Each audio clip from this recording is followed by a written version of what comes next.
Hi. Let me first get my technology right. I'm Gino Marckx, and I work for ThoughtCorp.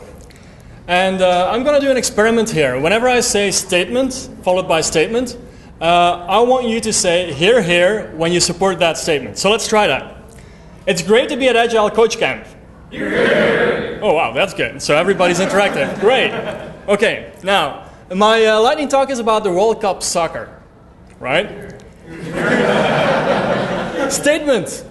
Belgium will win the World Cup soccer. Well, hey.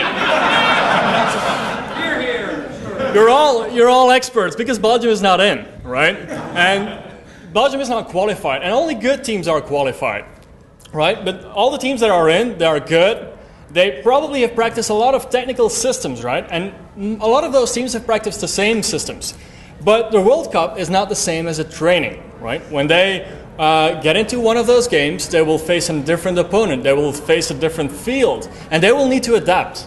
And it will take a committed and an aligned team in order to be able to adapt and actually take the World Cup home. So another statement is, an aligned and committed team will win the World Cup. I'm glad you all agree.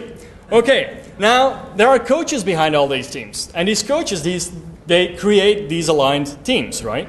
They have techniques for that. They have training camps for that. They have a whole bunch of things for that. And basically, Agile teams are exactly the same. They face exactly the same problems. They learn a lot of techniques. But once you get in the field, once you get to apply those techniques in an enterprise, it's different. Your environment is different. The people you work with are different. The problems that you face might be a little bit different. So those teams will need to adapt as well. And you will need committed and aligned teams in order to succeed in an Agile world. So, another statement. Aligned and committed teams, they will succeed with Agile. Well, that's a lot less convincing.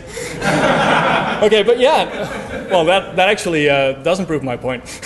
But, well, I believe that that's the case, that we need aligned and committed teams to actually succeed with Agile.